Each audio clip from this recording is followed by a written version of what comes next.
జరిగేది గదే.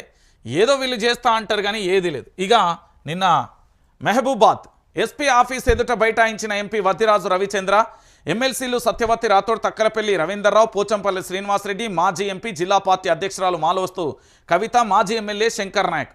మానుకోట సభకు అనుమతి నిరాకరణ, లగచర్ల బాధితులకు సంఘీభావంపై సర్కార్ కన్నెర్ర, ధర్నాకు అనుమతించని పోలీసులు బగ్గుమన్న బీఆర్ఎస్, ఎస్పీ ఆఫీస్ ఎదుట అర్ధరాత్రి దాకా ఆందోళన ఉద్రిక్తత, బీఆర్ఎస్ ధర్నా అంటే భయం ఎందుకు రేవంత్, కేటీఆర్.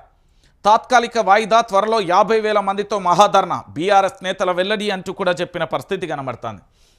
వీళ్ళు ఏమడుగుతున్నారు? ధర్నా చేస్తామయ్యా, మా నిరసన వ్యక్తం చేస్తాం అన్నారు. నిరసనకు కూడా అనుమతి ఎందుకు ఇస్తలేరు తెలుసా? ఎక్కడ ఏం జరుగుతుందో అని.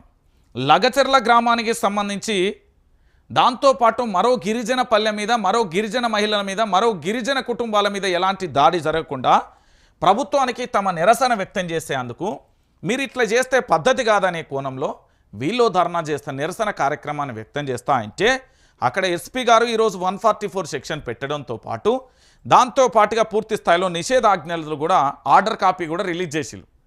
అంటే బీఆర్ఎస్ పార్టీ పోరాట పటిమ ఇది 2024. ఇంకా సినిమా చాలా ఉన్నది, సినిమా సూపర్ ఉంటుంది ఇంకా ఫ్యూచర్లో. మీరు అనుకున్నంత ఈజీగా కల్వకుంట్ల చంద్రశేఖరరావు ఉన్నాడు, లేకపోతే తన్నీరు హరీష్ రావు ఉన్నారు, లేకపోతే కల్వకుంట్ల తారక రామారావు ఉన్నారు అనుకుంటే అది మీ మూర్ఖత్వం, మీ అజ్ఞానం. మీరు పోలీస్ ఇంటెలిజెన్స్లోనే పెట్టచ్చు, లేకపోతే హ్యాకింగ్ వ్యవస్థనే పెట్టచ్చు, ఏదైనా పెట్టచ్చు. కానీ భవిష్యత్తు చాలా అద్భుతంగా ఉంటుంది. మీరే చూడు, నేను చెప్తున్నా కదా.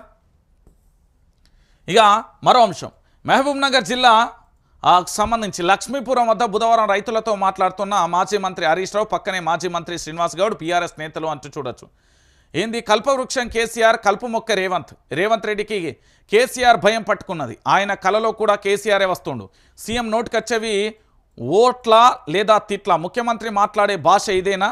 ప్రతిపక్షాలపై పగ, ప్రజలకు దగ, కాంగ్రెస్ సీనియర్లను తొక్కి సీఎం అయిండు. వరంగల్ డిక్లరేషన్ అమలు ఏమైంది? రైతుల మేలు జరిగితే పదవిని త్యజిస్తా అంటూ నిప్పులు చెరిగిన హరీష్ రావు అంటూ కూడా చెప్పిన పరిస్థితి కనబడుతుంది. రైతు రుణమాఫీ చేయకపోతేవి, రైతులకు సంబంధించి రైతు భరోసా ఇవ్వకపోతేవి, అదే రైతులకు సంబంధించి కరెంటు విషయంలో, నీటిపారుదల విషయంలో అన్నిట్లో కూడా ఆఖరికి పండించిన పంట కొనుగోలు చేయకపోతేవి, కళ్ళాల దగ్గరికి పోకపోతేవి, కాంటాల దగ్గరికి పోకపోతే ఏమైపోతున్నది ఈ తెలంగాణ? ఎవడి పాలైపోతున్నది తెలంగాణ? ఒకసారి మీరందరూ కూడా ఆలోచించాల్సిన విషయం. రైతులకు ఏం న్యాయం చేస్తున్నాడండి? కాంగ్రెస్ ప్రభుత్వం వచ్చింది, కరువు తెచ్చిందనే తారీఖు అయిపోయింది ఇప్పుడు తెలంగాణలో. ఇదే అయిపోతున్న తెలంగాణ రాష్ట్ర వ్యాప్తంగా. ఇగో నోటి మాటగా చెప్తే వినద్దు, క్లారిటీ ఇడ. నోటి మాటగా చెప్తే